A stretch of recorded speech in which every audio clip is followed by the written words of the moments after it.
My daughter's future husband gave me a disapproving look when I walked into the wedding venue wearing my 30-year-old suit and scuffed shoes. I caught the way his lip curled, the way his eyes scanned me from head to toe like I was trash that had blown in from the street. The ballroom was excessive. Crystal chandeliers hung from the ceiling like frozen tears, and white roses covered every surface. My daughter Sarah had always wanted a fairy tale wedding, but this wasn't her dream. This was Bradley Thompson's production, staged to impress his father's business associates and country club friends.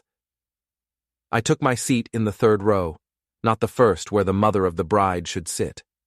That spot had been reserved for Bradley's mother, wearing enough diamonds to fund a small country's healthcare system. Nobody had asked me about this arrangement. Nobody had asked me about anything. Sarah looked beautiful in her dress, but her smile seemed tight.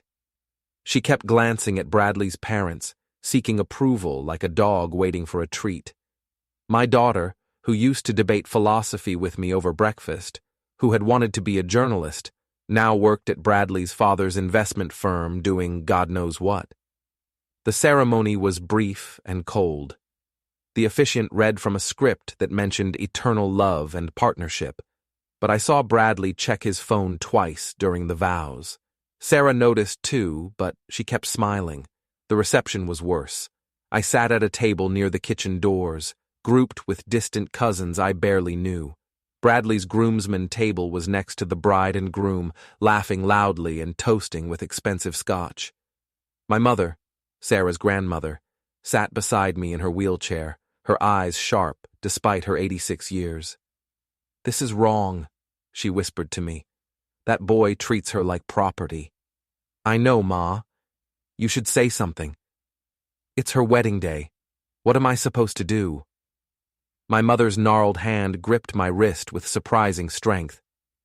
"You're going to let her make the biggest mistake of her life?" Before I could answer, Bradley's father approached our table.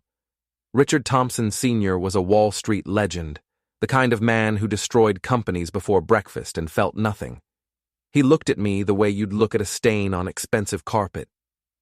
"Ms. Porter," he said, not bothering to sit, "I understand you're currently living in a 2-bedroom apartment in the city, quite spacious for one person." I stared at him. "I've lived there for 30 years. Sarah and Bradley need a place closer to his office. The commute from their current apartment is affecting his productivity. We'd like you to consider relocating." "Excuse me?"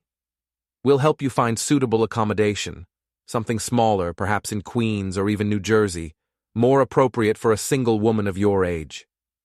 My mother made a sound like a growl. Richard continued, "Sarah agrees this would be best for everyone. The apartment is rent-controlled, I understand.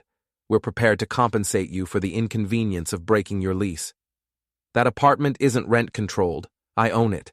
I bought it in 1995 with money from my late husband's life insurance." His expression didn't change. "Nevertheless, the children need it more than you do. I'm sure you want what's best for your daughter." "The children are 28 years old. They can find their own place." "Ms. Porter, let's be reasonable. You work as a paralegal. Your income is, shall we say, limited. We're offering you a generous solution. Bradley's career is crucial to Sarah's future security." I felt heat rising in my chest. "My daughter has her own career." Richard laughed, actually laughed. "Sarah's position at my firm is courtesy, something to keep her busy until the grandchildren arrive. Her real job is supporting Bradley." Before I could respond, Sarah appeared at the table. She wore her bride smile, the fake one. "Mom, did Richard talk to you about the apartment?" "He mentioned it." "It would really help us out. Bradley's father is right, the commute is killing him, and you don't need all that space." I looked at my daughter, really looked at her. When had she become this person? When had she started using phrases like killing him to describe a 40-minute subway ride? "Sarah, that's my home." "Mom, don't be selfish. This is important to us, to our future." "Selfish?" "You know what I mean. You're always so stubborn about everything. Can't you just do this one thing for me?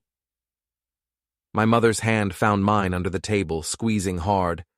I need to think about it, I said. Sarah's face transformed. The mask slipped, and I saw something ugly underneath. You need to think about it? Are you serious? After everything Bradley's family has done for us? His father paid for half this wedding. I paid for half too. I took out a loan. A loan you can barely afford, Richard interjected. Which brings us back to the apartment. The property value alone could clear your debts and give you a comfortable cushion for retirement. I'm not ready to retire. I'm 53. Bradley appeared then, his arm sliding around Sarah's waist possessively. Up close, I could smell the scotch on his breath. Is there a problem here? Your mother-in-law is being difficult about the apartment situation, Richard said. Bradley's jaw tightened. Sarah told me you'd be reasonable about this. I'm being perfectly reasonable. I'm keeping my home. You're being stubborn, Sarah said, her voice rising. Other guests were starting to notice. You always do this. You always make everything about you. I make everything about me? Sarah, this is my apartment. I've lived there since before you were born. And now I need it, she said. The entitlement in her voice was stunning. Bradley and I are starting our life together. We need space. We need security. What do you need it for? So you can sit alone in your memories? The words hit like fists. I saw my mother start to speak, but I held up my hand. Let me understand this correctly, I said slowly.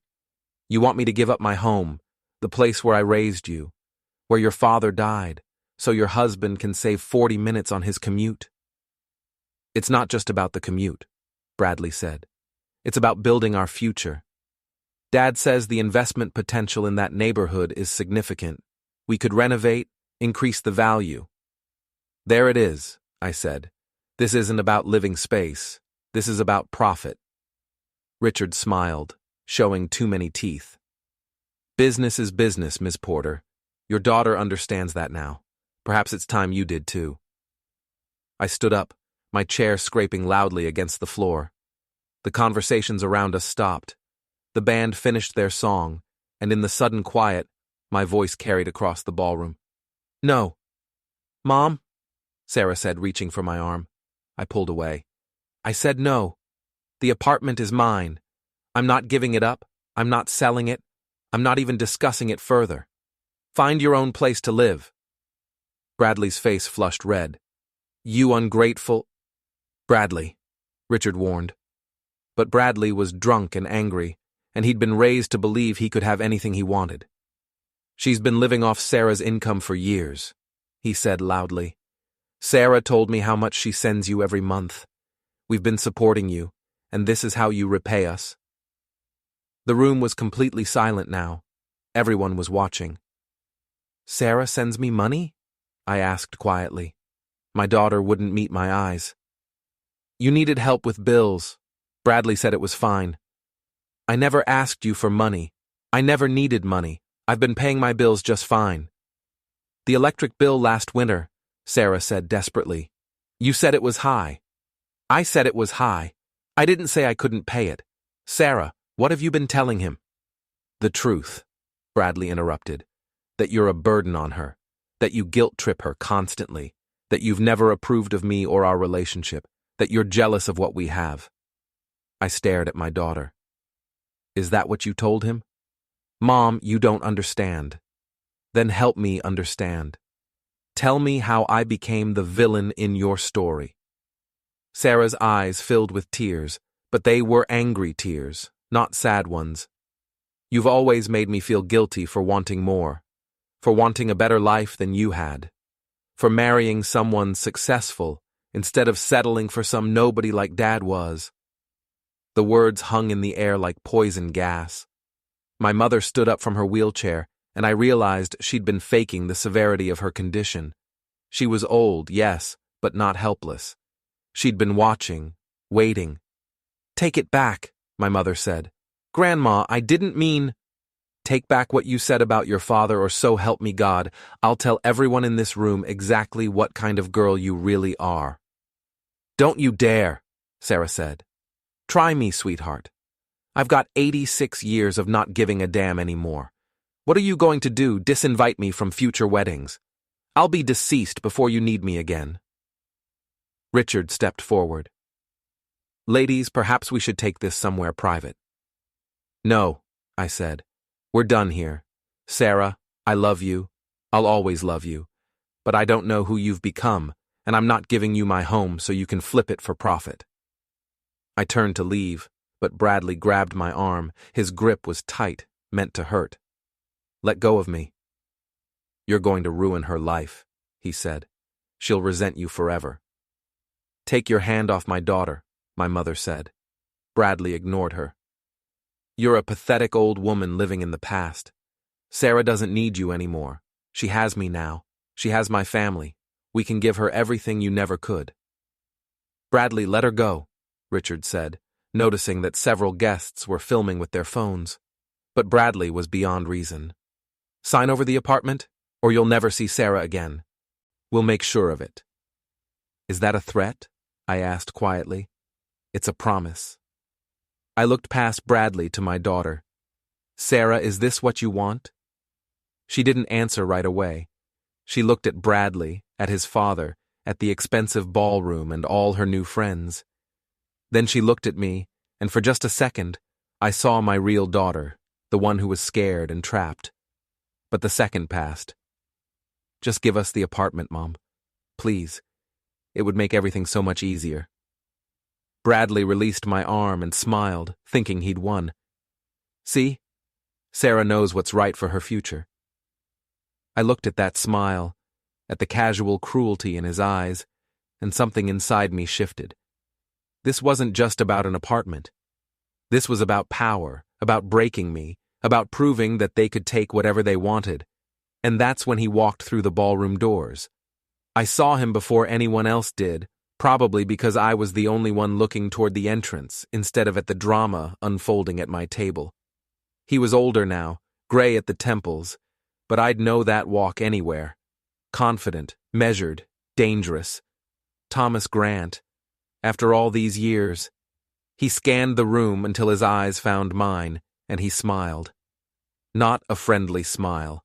A smile that said he'd been waiting a long time for this moment. Bradley's father saw him next. Richard Thompson Sr., Wall Street legend, master of the universe, went completely white. He gripped the edge of my table so hard his knuckles went bloodless. No, Richard whispered. That's not possible. Thomas walked through the crowd like Moses parting the Red Sea. People moved without knowing why, responding to something primal in his presence. He wore an impeccable suit that probably cost more than Bradley's entire wardrobe, and he moved with the ease of someone who owned every room he entered. Hello, Richard, Thomas said. It's been a while. Richard's mouth opened and closed like a fish drowning in air. You're supposed to be deceased? In hiding? Disappeared? I've heard all the rumors. Thomas's eyes swept across Bradley and Sarah, then landed on me. Hello, Catherine. You look well. Thomas. You two know each other? Sarah asked. Thomas smiled at her. Your mother and I are old friends, very old friends. I heard about your wedding and thought I'd pay my respects. This is a private event, Bradley said, trying to sound authoritative and failing. You need to leave. Do I? Thomas turned to Richard. Should I leave, Richard? Or should I stay and tell your son some stories about the old days, about how you built your empire? Get out, Richard said hoarsely. That's not very hospitable. I came all this way to see Catherine's daughter get married, to see what kind of man she chose, to see what kind of family he comes from. Thomas's voice was pleasant, conversational, but underneath was steel. I have to say I'm disappointed. The apple doesn't fall far from the tree, does it? Who is this man? Bradley demanded. Thomas extended his hand. Thomas Grant. I used to work with your father back before he became respectable, back when he was just a money launderer for the Sorelli family. The room erupted. Guests gasped. Someone dropped a champagne glass. Sarah grabbed Bradley's arm. Bradley stared at his father, waiting for a denial. Richard said nothing. "That's a lie," Bradley finally said. "My father is a legitimate businessman. He's on the board of half a dozen charities." "He is now," Thomas agreed. "But 25 years ago, he was cleaning mob money through offshore accounts. I should know. I was the accountant who kept the books." He looked at Richard. "Until you decided I was a liability. Until you tried to have me killed and pinned your crimes on me." "This is insane," Sarah said. "Mom, who is this man?" I looked at Thomas, then at Richard's terrified face, and I understood. "He's the man who helped me disappear when your father died." "What?" "Your father didn't die in a car accident, Sarah. He was murdered. By the same people who worked for Richard Thompson. He was an investigative journalist who got too close to the truth about Richard's business dealings. They made it look like an accident, and they would have killed me too, except Thomas got me out." The silence was absolute. Every eye in the room was on us. "You're making this up," Bradley said weakly. "This is some scam." Thomas pulled out his phone and began swiping through screens. "I have documents, photographs, financial records, everything I need to prove Richard Thompson built his fortune on blood money. Everything I need to destroy him." He looked at Richard. "I've been waiting for the right moment. I think I just found it." "What do you want?" Richard asked, and his voice was broken. "Me? Nothing. I'm quite comfortable. But Catherine here, she wants something, doesn't she?" Thomas turned to me. "What was it they were trying to take from you?" My mouth was dry. I hadn't expected this. Hadn't expected Thomas to appear after all these years. Hadn't expected him to still care. Hadn't expected him to hand me this weapon. "My apartment," I said. "Ah, well then, here's my offer." Thomas addressed the room, speaking clearly so everyone could hear. "Catherine keeps her apartment. Bradley and Sarah find their own place to live. Richard and his family leave Catherine alone for the rest of her natural life. In exchange, I keep my evidence to myself." "You're blackmailing us at my wedding?" Sarah's voice was shrill. "I prefer to think of it as giving your mother a wedding present, a gift of peace and autonomy. Unless you'd prefer I go to the FBI?" Richard's face was the color of old newspaper. "You wouldn't." "Try me," Thomas said. "I've got nothing to lose anymore. Cancer, 6 months, maybe less.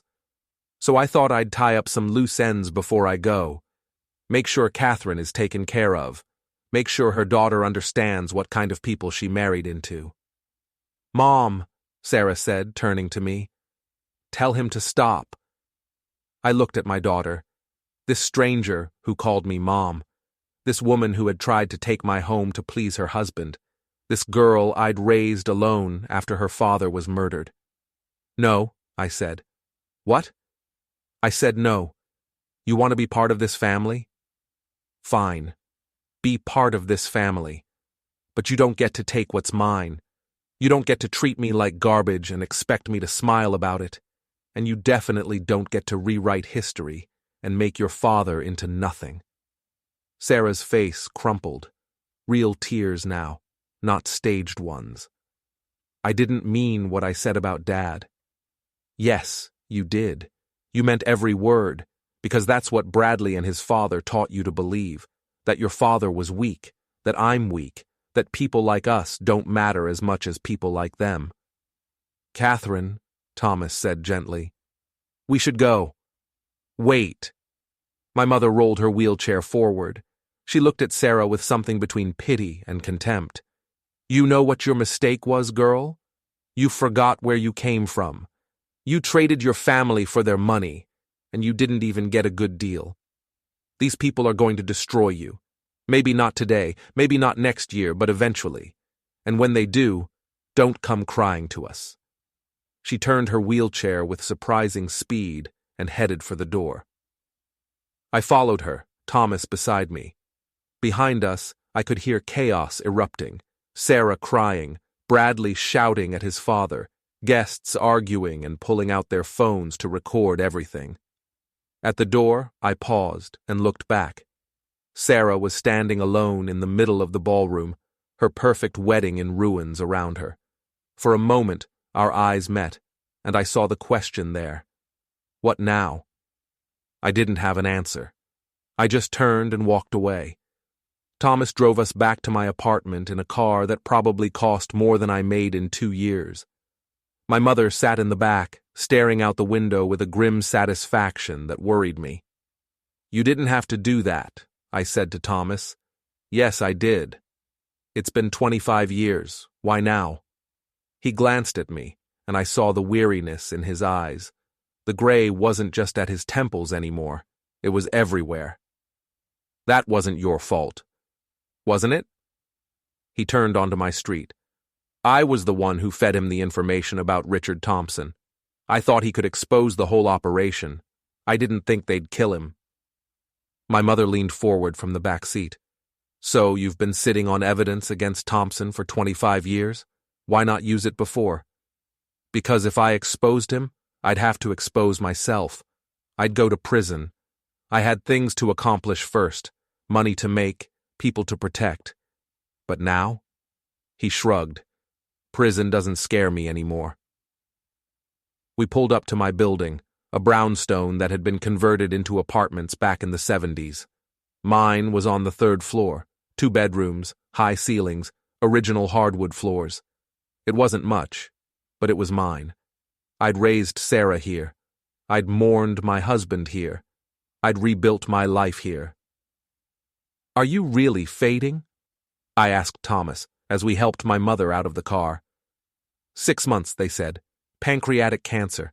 There's treatment, but at my age, with my medical history? He smiled sadly. "I'm 71, Catherine. I've had a good run. Better than I deserved." "Don't say that." "It's true. I spent most of my life helping rich people hide their money. Your husband was one of the only good things I ever did, and I got him killed for it." We took the elevator up. My apartment smelled like coffee and old books. I'd left that morning thinking I was going to my daughter's wedding. I came home to a war. My mother settled into her favorite chair by the window. "So, what happens now?" "Now we wait," Thomas said.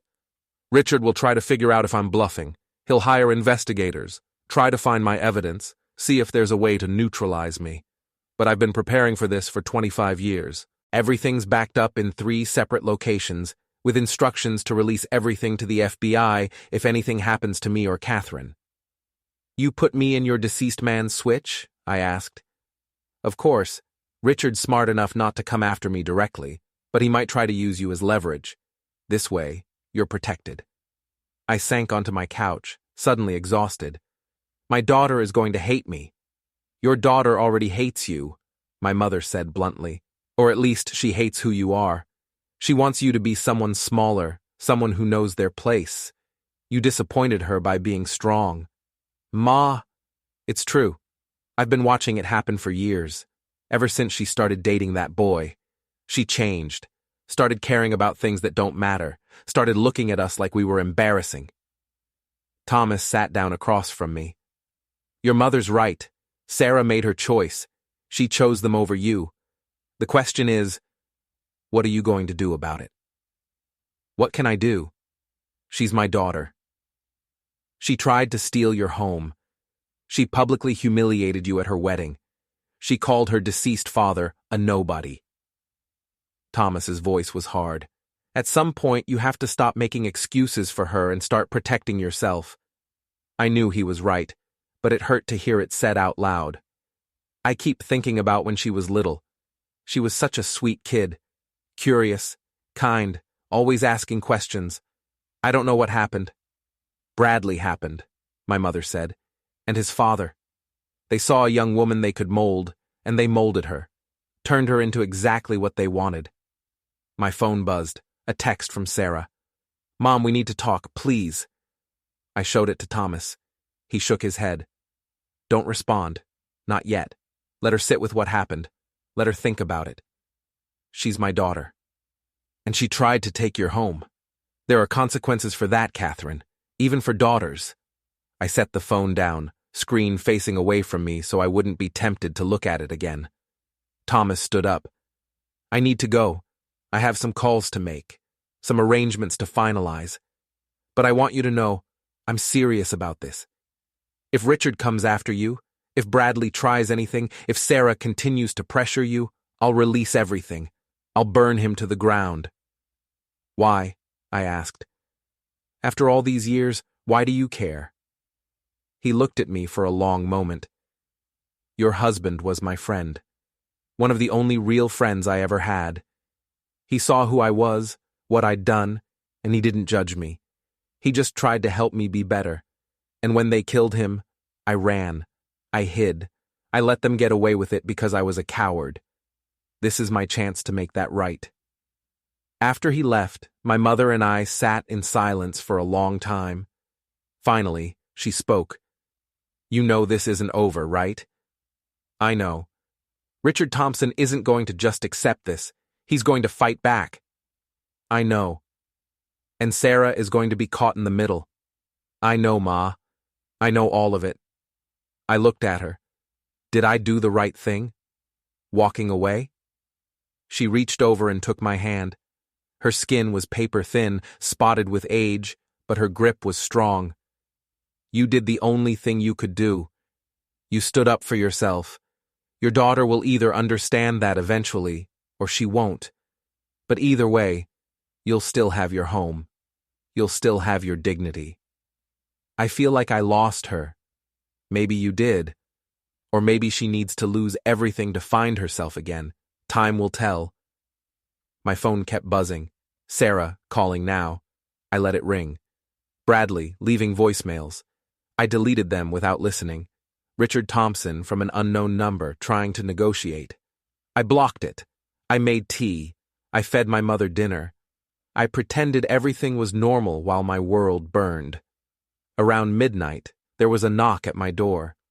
I looked through the peephole and saw Sarah standing in the hallway, still in her wedding dress. She'd been crying. Her mascara was smeared, her hair was falling out of its elaborate updo. I opened the door. "Mom," she said, and her voice broke. "Can I come in?" I stepped aside. She walked past me into the apartment, and the scent of her perfume, the same one she'd worn since high school, made my throat tight. My mother had gone to bed. It was just us. "Do you want some tea?" I asked. "I want you to tell me the truth. About Dad. About Thomas Grant. About everything." I made tea anyway. It gave me something to do with my hands while I figured out how to explain 25 years of secrets. Sarah sat at my kitchen table, her wedding dress bunched around her like deflated clouds. I set the tea in front of her and sat down across from her, the same way we'd sat hundreds of times before when she was growing up. Homework spread between us, or college applications, or later, when she'd come home for holidays and we'd talk about her job, her life, her plans. This felt different, like we were strangers negotiating a treaty. "Your father was a journalist," I began. "You knew that. What you didn't know was that he was investigating organized crime. Specifically, he was investigating money laundering operations in New York. He'd been working on a story for months, tracking financial flows, interviewing sources, building a case. And Richard Thompson was part of it? Richard Thompson was the architect of it. He created shell companies, moved money through offshore accounts, made dirty money clean. Your father had evidence. Enough to bring down dozens of people, including several high-level politicians and businessmen." Sarah's hands wrapped around her tea mug. "How did you find out?" "Thomas Grant came to our apartment one night, about a week before your father died. He was terrified. He'd been keeping the books for the operation, and he knew the kind of people involved. He told your father to drop the story, that it was too dangerous. Your father refused." I could still see that night clearly. Thomas pacing our tiny living room while Sarah slept in the next room, her baby monitor crackling with the sound of her breathing. My husband, David, sitting at this same table, his jaw set with that stubborn determination that I'd loved and feared in equal measure. 3 days later, David was deceased. Single-car accident on the way home from meeting a source. Drove off a bridge. The police said he fell asleep at the wheel. I met Sarah's eyes. He didn't fall asleep. They ran him off the road. How do you know? Because Thomas told me. He had a contact inside the organization. Someone who warned him they were going to kill David and then come after anyone he'd talked to. That meant me. That meant you. Sarah's face was pale. So you disappeared? Thomas got us out. He had money, connections, people who owed him favors. He created new identities for us, moved us to a safe house for 6 months, then helped me come back to the city under my real name once things died down. He convinced Richard Thompson that I didn't know anything, that David had kept everything from me. Had he? No, I knew everything. I still have copies of his research hidden in this apartment. Insurance, Thomas called it. As long as Richard thought I might have evidence, I was safer alive than deceased. Sarah was quiet for a long time. And you never told me? How could I? You were 3 years old when your father died. As you got older, I wanted to tell you, but Thomas said it was safer if you didn't know. That way, if anyone ever questioned you, your ignorance would be genuine. So, you let me grow up thinking Dad died in a stupid accident? I let you grow up safe, I said. Maybe that was selfish. Maybe I should have told you the truth. But you were all I had left, Sarah. I wasn't going to risk you. She stood up, her dress rustling.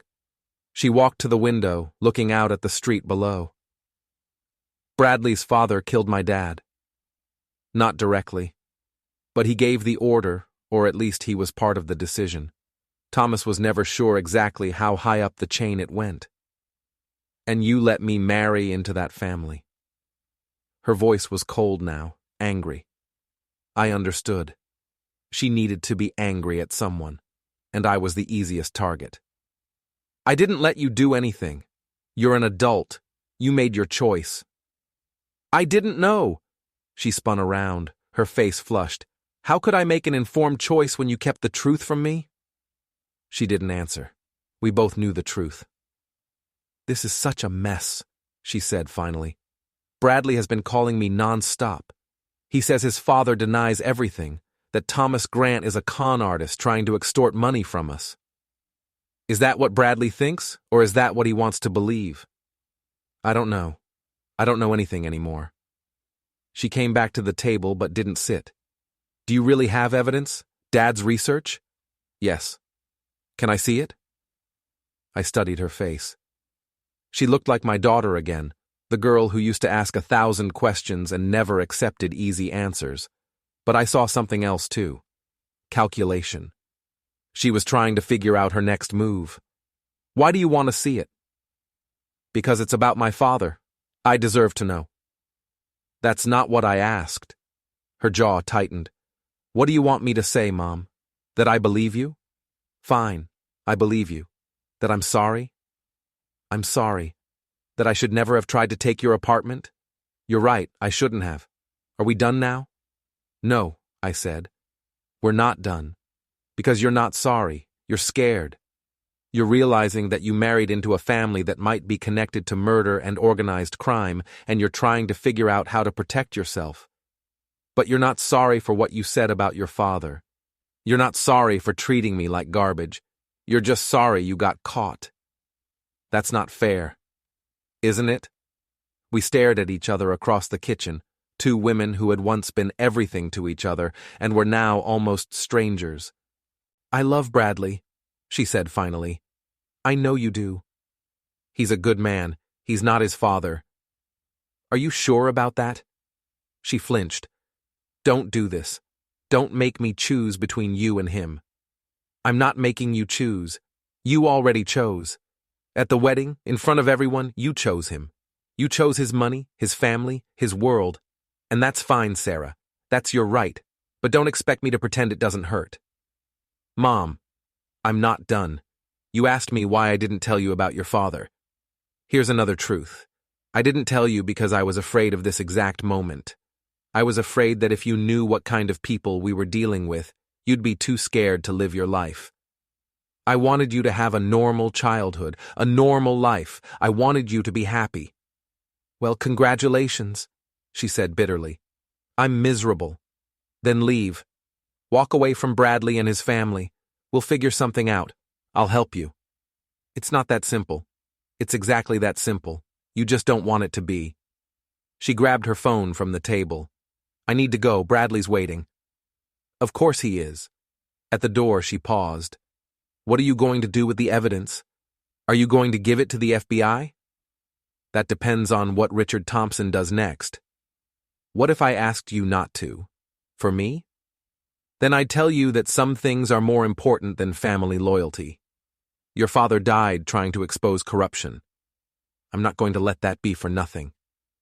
Even if it means I lose everything? You made your choice, Sarah.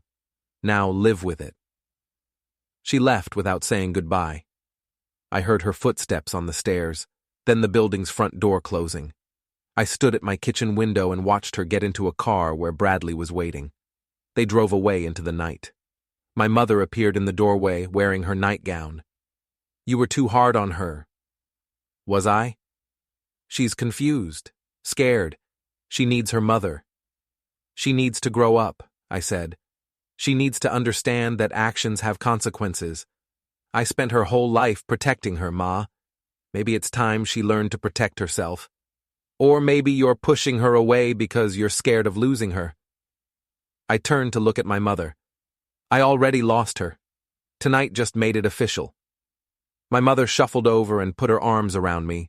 She was shorter than me now, bent with age, but her embrace was still strong. We stood there in the dark kitchen, two women who had survived their own war, wondering if we just started another one. I went to work on Monday like nothing had happened. My job as a paralegal at a mid-sized law firm wasn't glamorous, but it was steady and I was good at it. I organized discovery documents, researched case law, prepared briefs. It was detail-oriented work that required precision and patience, two things I had in abundance. My boss, Frank Patterson, called me into his office around 10. Frank was 65, counting down to retirement, and he treated me like a colleague rather than a subordinate. We'd worked together for 15 years. Catherine, I heard about what happened at your daughter's wedding, he said, gesturing for me to sit. Half the legal community is talking about it. Thomas Grant showing up, Richard Thompson being accused of money laundering. It's quite the story. How did you hear? Videos are all over social media. Someone posted footage of the confrontation. It's gone viral. He turned his computer monitor toward me. 3 million views so far. I watched myself on the screen, standing at that table, refusing to give up my apartment. I watched Bradley grab my arm. I watched Thomas Grant walk through those doors like an avenging angel. The video had been edited, set to dramatic music, with captions calling me, "Wedding Mom Stands Her Ground Against Greedy Family." Great, I muttered. I'm a meme. You're a hero, actually. People love a good underdog story, but that's not why I called you in here. Frank closed the video and folded his hands on his desk. The FBI contacted our firm this morning. They want to interview you about Richard Thompson and Thomas Grant. They're reopening several old cases based on the allegations made at the wedding. My stomach dropped. When? Tomorrow afternoon. I told them you'd cooperate fully. He studied me carefully. Catherine, is there something I should know? Are you involved in whatever Thomas Grant is accusing Richard Thompson of? My husband was investigating Richard Thompson when he died 25 years ago. Thomas helped me disappear afterward because the people involved wanted to silence anyone who knew about the operation. Frank was quiet for a moment. The car accident wasn't an accident. Jesus. He rubbed his face. Do you have evidence? My husband's original research, notes, documents, financial records. I've kept it hidden all these years. Catherine, why didn't you go to the police back then? Because I had a 3-year-old daughter and no protection. Thomas convinced me that the people involved were too powerful, too connected. He said if I tried to expose them, they'd kill me and Sarah. So I stayed quiet. And now? Now Thomas is fading. He doesn't care about consequences anymore. And Richard Thompson tried to use my daughter to steal my home. I'm done being quiet. Frank leaned back in his chair. This puts me in a difficult position. Our firm has done work for Thompson Investments in the past. Not much, and not recently, but there's still a connection. Are you asking me to resign? No, I'm asking you to be careful. Richard Thompson has a lot of resources and very few scruples. If he feels cornered, he'll lash out. You need protection. I have Thomas. Thomas Grant is fading. You said so yourself. What happens when he's gone? I hadn't thought that far ahead. I'd been so focused on standing my ground, on refusing to back down, that I hadn't considered the long game. I'll figure it out, I said. Let me make some calls. I know some people at the U.S. Attorney's Office. If you're going to do this, you need immunity, witness protection, something. You can't just walk into the FBI with evidence against one of the most powerful men in New York and hope for the best. Back at my desk, I found 17 missed calls from Sarah. I called her back during my lunch break. Mom, what did you do? She sounded panicked. The FBI called Bradley's father. They want to interview him. They want to interview Bradley. They want to interview me. I didn't do anything. The wedding video went viral. People started asking questions. You could have told them it was all a misunderstanding. You could have said Thomas Grant was lying. But he wasn't lying. Mom, please. Bradley's father is talking about suing Thomas for defamation. He's talking about suing you. He says you and Thomas are working together to extort money from him. Let him try. I'm meeting with the FBI tomorrow. I'm giving them everything I have. You can't do that. Yes, I can, and I will. Do you have any idea what this will do to me? To my marriage? To my career? I work for Bradley's father, Mom. If he goes down, I lose everything. Then maybe you shouldn't have hitched your wagon to a criminal's son. God, you're so self-righteous. You act like you're some kind of crusader, but you're just bitter and vindictive. You're destroying my life because I asked for your apartment. This isn't about the apartment, Sarah. This is about your father. This is about justice. Dad's been deceased for 25 years. Justice isn't going to bring him back. No, I said quietly. I'm your daughter. Shouldn't I matter more than some abstract concept of justice? You do matter. You matter so much that I spent 25 years keeping you safe. But I'm not going to protect you from the consequences of your own choices. You chose to marry Bradley. You chose to work for his father. You chose to believe their lies about me. Now you get to live with those choices. She hung up on me. I sat in the break room, staring at my phone, wondering if I'd just destroyed the last chance at a relationship with my daughter. My mother called an hour later. Sarah was just here. At the apartment? She wanted to search your things, looking for the evidence, I assume. I told her you'd changed the locks and she wasn't welcome anymore. Ma, you didn't. I did. She's not going to steal from you, Catherine, not on my watch. She's still my daughter. And she's still trying to protect the people who killed her father. At some point, you have to ask yourself which is worse, losing her, or losing yourself trying to save her. That night, Thomas came by the apartment. He looked worse than he had at the wedding, grayer, thinner, like he was burning himself up from the inside. The FBI contacted me, he said. They want my testimony. Are you going to give it? That's why I'm here. I wanted to make sure you're ready for this. Once we start, there's no going back. Richard will use every resource he has to discredit us, intimidate us, maybe worse. I'm ready. Are you? Because I'm fading anyway. I've got nothing to lose. But you've got years ahead of you. You've got your daughter, even if things are rocky right now. Are you willing to risk all of that? I thought about David, about the night before he died. We'd argued because he wouldn't drop the story. I'd begged him to think about Sarah, about us. He'd told me that some things were worth the risk, that if good people stayed silent, bad people won.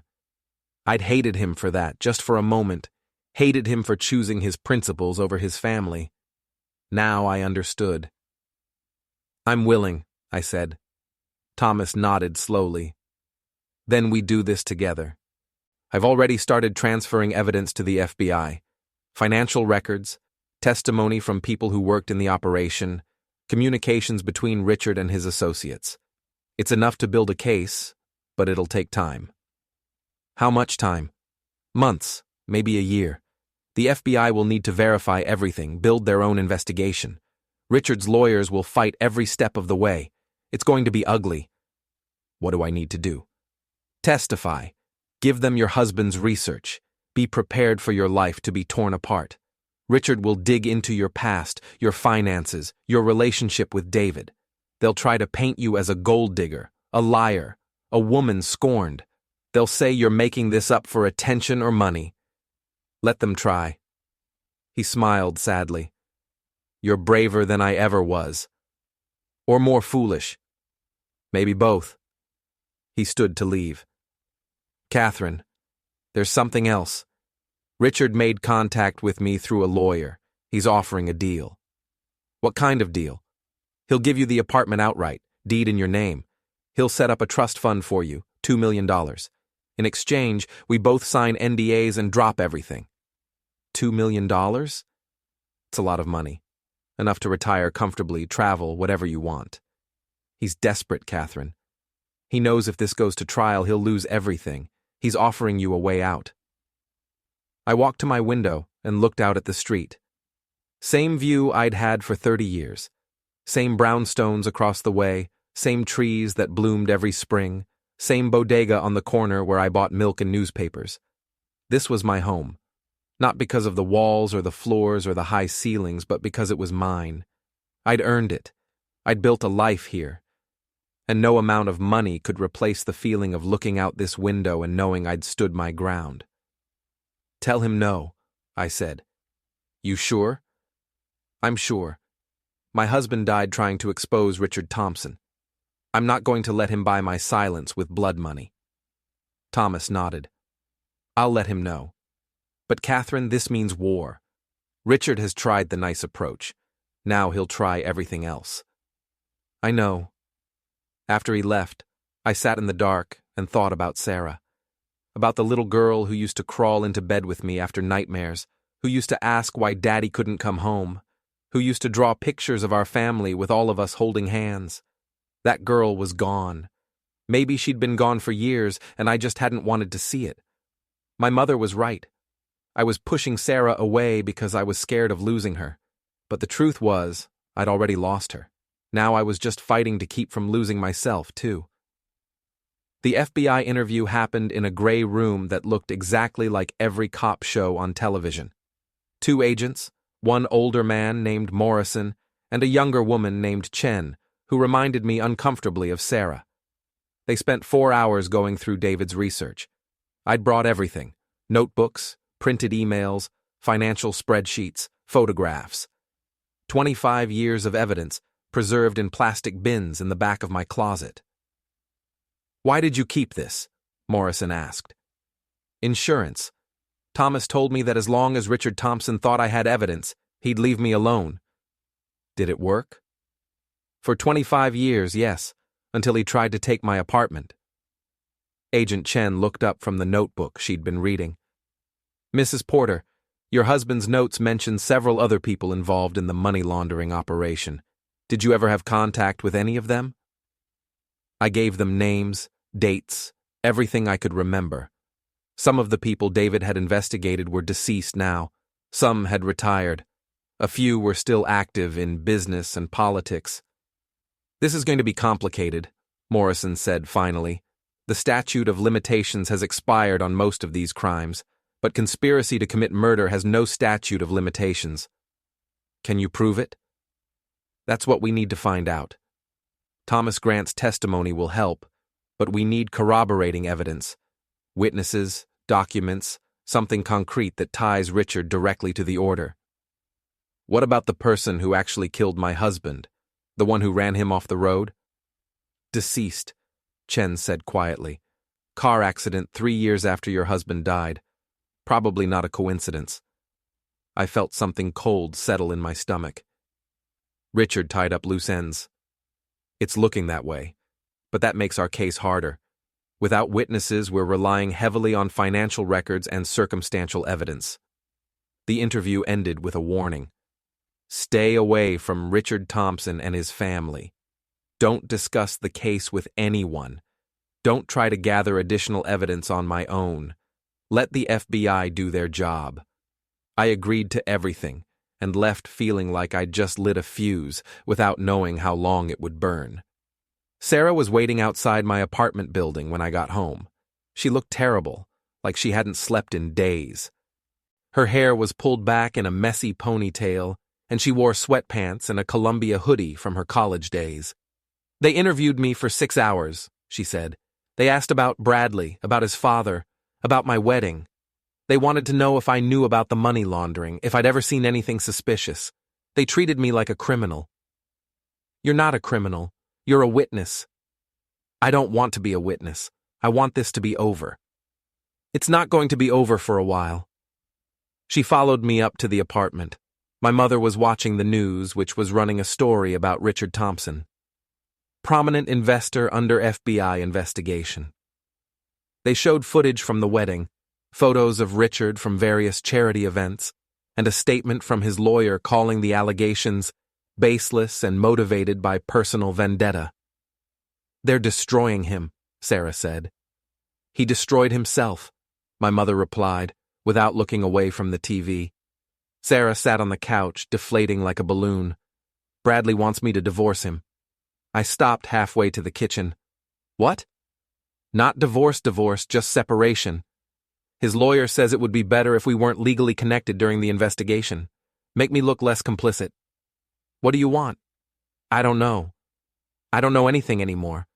Bradley's changed. He's angry all the time. He blames me for bringing you to the wedding. He blames me for not controlling you. His father barely talks to me at work anymore. I think they're going to fire me. She started crying, really crying, the ugly kind where you can't catch your breath. I sat down beside her and pulled her close. She resisted for a second, then collapsed against me like she used to when she was small. I'm sorry, she sobbed. I'm so sorry, Mom. I was awful to you at the wedding. I said terrible things about Dad. I tried to take your home. I was so stupid. Shh, it's okay. It's not okay. Nothing's okay. My marriage is falling apart. I'm going to lose my job. Everyone at work whispers about me. My friends don't return my calls. And it's all my fault because I chose them over you. Sarah. No, let me finish. You were right about everything. Bradley's not a good man. He's just like his father. He only cares about money and status. When things were good, he loved me. But now that things are hard, he's looking for someone to blame. She pulled back and looked at me with red, swollen eyes. I don't think he ever really loved me. I think he loved what I represented. The perfect wife, the perfect accessory. Then leave him. I signed a prenup. If we divorce, I get nothing.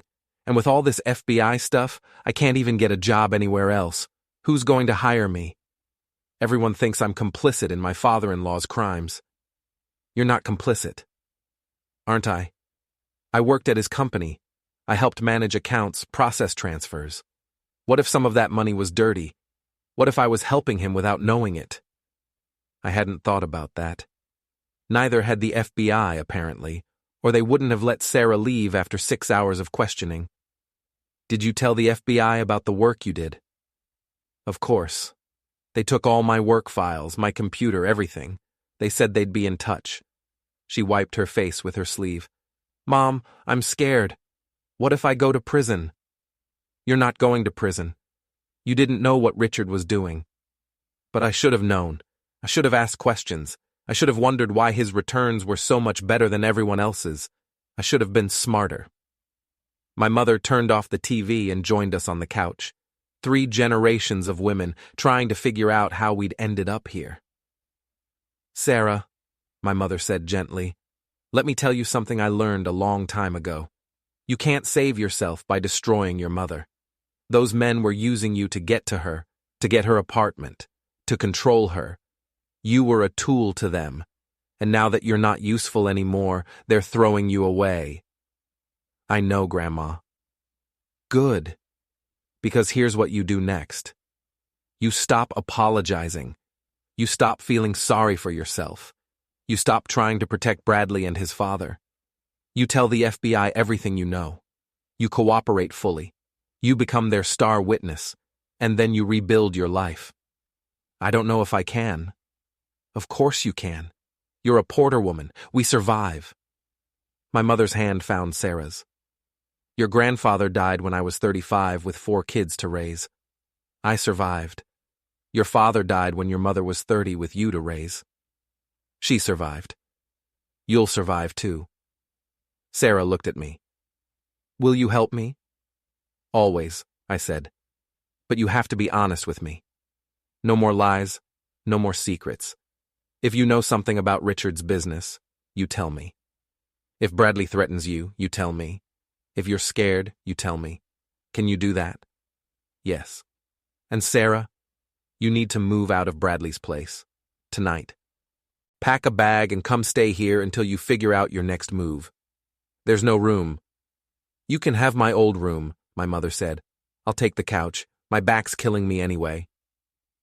So that's what we did. The 3 of us drove to the penthouse apartment Sarah shared with Bradley in Tribeca. He was at his lawyer's office, which made things easier. Sarah packed quickly, throwing clothes and toiletries into suitcases, while I boxed up her books and personal items. In the bedroom, I found a wall of wedding photos. Sarah and Bradley on the beach, Sarah and Bradley at charity galas, Sarah and Bradley with Richard at some corporate event. In every photo, Sarah was smiling, but looking at them now, I could see the strain around her eyes, the tightness in her jaw. One photo caught my attention. It was from the wedding, before everything fell apart.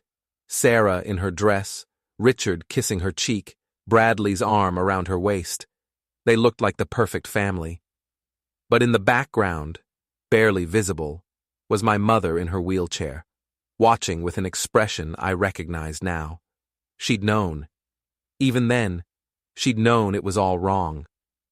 We loaded everything into my car and drove back to my apartment. Sarah was quiet the whole way, staring out the window at the city lights. "Mom?" she said as we pulled up to my building. "Yeah?" "Thank you for not giving up on me. I'm your mother. I'll never give up on you." But even as I said it, I wondered if that was true. There had been a moment at the wedding, and another during our fight in the kitchen, when I'd been ready to walk away forever. When I'd been ready to let her go. Maybe love wasn't about never giving up. Maybe it was about knowing when to hold on and when to let go, and being brave enough to do both. Richard Thompson struck back 3 days later. I was at work when Frank called me into his office. He looked grim. "Catherine, I need you to see something." He showed me a website, one of those celebrity gossip pages that trafficked in scandal and speculation. The headline read, "Wedding Mom Catherine Porter, Gold Digger or Grieving Widow." The article was vicious.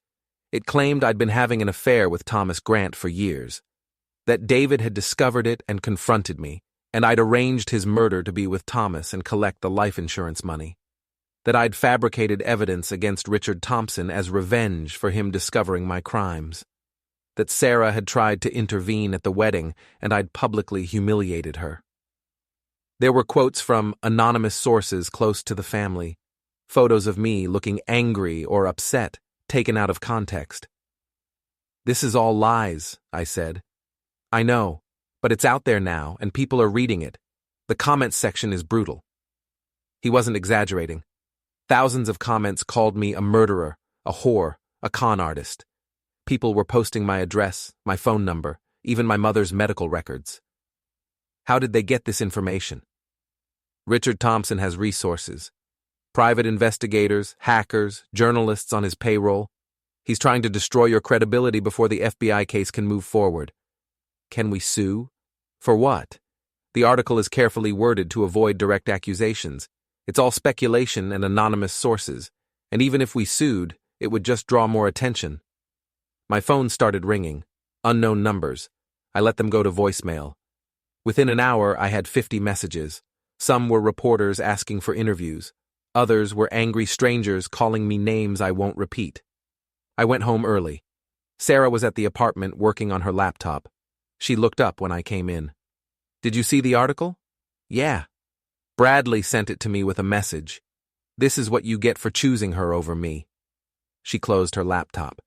He's really gone, isn't he? The man I thought I married never existed.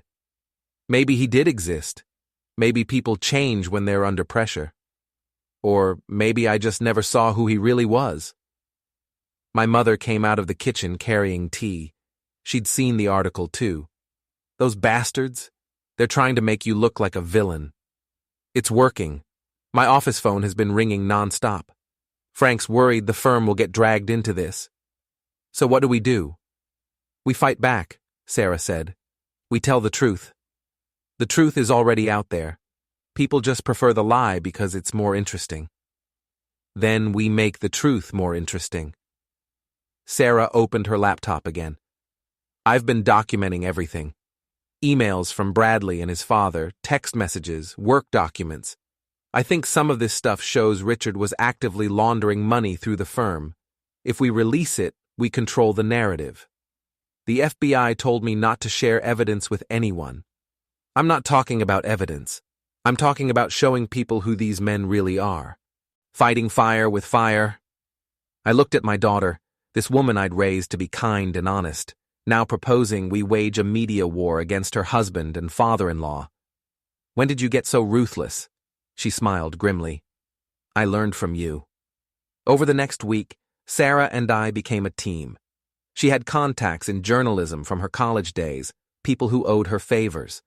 She fed them stories about Richard Thompson's business practices, about Bradley's affairs with multiple women during their marriage, about the prenuptial agreement that would leave her destitute. The narrative started to shift. New articles appeared. Was Sarah Thompson targeted by her husband's family? And the real Richard Thompson, business titan or criminal mastermind? Richard responded by cutting off Sarah's credit cards and freezing her bank accounts. She'd expected this, had already moved what money she could to a new account in just her name. It wasn't much, maybe $15,000, but it was enough to survive. Bradley filed for divorce, citing irreconcilable differences. His lawyer was aggressive, claiming Sarah had committed adultery, had stolen from the company, had deliberately sabotaged Bradley's career. None of it was true, but truth didn't matter. This was warfare. Thomas called me late one night. I'm in the hospital. What happened? The cancer. It's moving faster than they thought. Maybe a month left now, maybe less. His voice was weak. But I wanted you to know. I finished transferring everything to the FBI. All of it. Documents, testimony, recordings. When I die, it all goes live. Richard can't stop it. Don't talk like that. You're going to be fine. Catherine, I'm 71 years old with stage 4 cancer. I'm not going to be fine, but I'm okay with that. I've made my peace.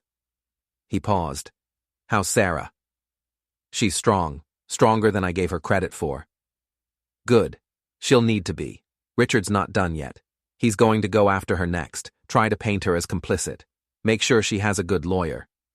She does. Frank recommended someone. Good. Good. His breathing sounded labored. Catherine, I want you to know something. Your husband, David, he was a good man. The best man I ever knew. I'm sorry I couldn't save him. I'm sorry I was too much of a coward to come forward sooner. But I'm not sorry I helped you. You and Sarah, you made the last 25 years mean something. Thomas, take care of yourself. Take care of your family. And when this is all over, when Richard Thompson is behind bars or deceased or whatever happens to men like him, you take that apartment and you fill it with love. That's all David would have wanted, for you to be happy. He hung up before I could say goodbye. I sat in the dark living room, my mother asleep in her bed, Sarah asleep in her old room, and I thought about David. About the night before he died, when we'd argued. About how I'd told him he was being selfish, choosing his career over his family. He'd looked at me with sad eyes and said, "I'm not choosing my career. I'm choosing to be the kind of man I want our daughter to know. The kind of man who stands up when everyone else sits down. The kind of man who does the right thing even when it's hard." I hadn't understood then. I'd been too angry, too scared. But I understood now. This wasn't about revenge. It wasn't even really about justice. It was about being the kind of person who stands up when everyone else sits down. It was about doing the right thing even when it's hard. It was about being worthy of the people we love. Thomas died on a Tuesday morning in March. The hospital called at 6 a.m. I'd been half expecting it for days, but the news still hit like a punch. I went to the hospital alone. Sarah offered to come, but I told her to stay home. This was something I needed to do myself. Thomas looked small in the hospital bed, smaller than I'd ever seen him. The cancer had eaten him alive from the inside, leaving behind a husk. But his eyes, when they opened, were still sharp. "Catherine, I knew you'd come." "Of course I came, you idiot," he smiled. "Still bossy, that's good. You'll need that." He gestured weakly at the table beside his bed. "Envelope. For you." I opened it. Inside was a letter and a key.